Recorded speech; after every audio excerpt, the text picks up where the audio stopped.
5 secrets to an outstanding story. I said secrets with a C because it's 5 steps that all begin with the letter C. And your first step is captivate.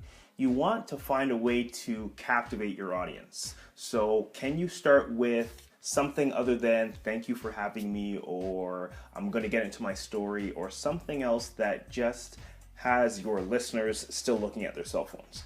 You want to make sure that you grab your audience right away. So ask yourself, can I do it with a quick quote or a statement or a question that's really going to grab the audience's attention? So remember that. Captivate your audience is step 1. Step 2 is to have a conflict.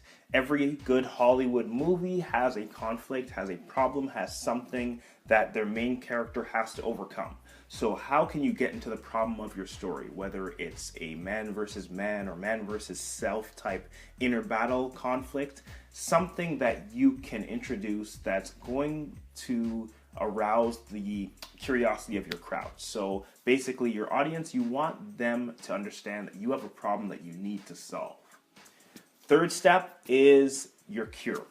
Now, your cure is just what happened to get you through that conflict. So I always say that cures can come from 3 places: people, processes, or pages. Is there someone, a person that taught you a lesson, a family member or a mentor that taught you something?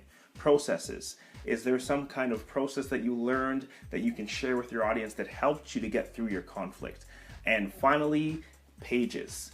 You can always learn something from a book. So can your book be the hero, if you will, of your story?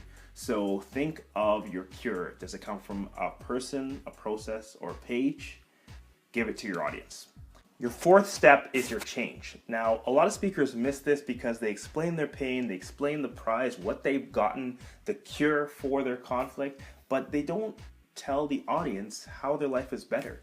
And subconsciously, even maybe consciously as well, your audience is thinking, why should I care that you got through your conflict? Why should I care about your cure?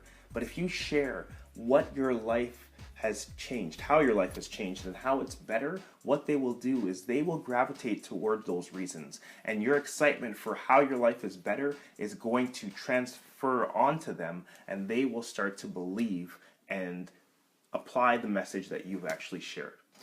And finally, your closing.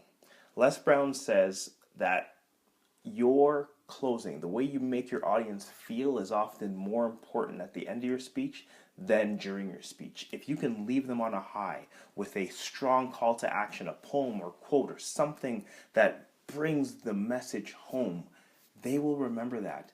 People will remember how they felt long after they remember the words that you say. So remember those 5 steps. Captivate your audience in the beginning. Give them a conflict, cure it, tell them how your life has changed, and close strongly. Remember those 5 steps and you'll be a speaker in demand with amazing stories. Until next time, keep speaking, share.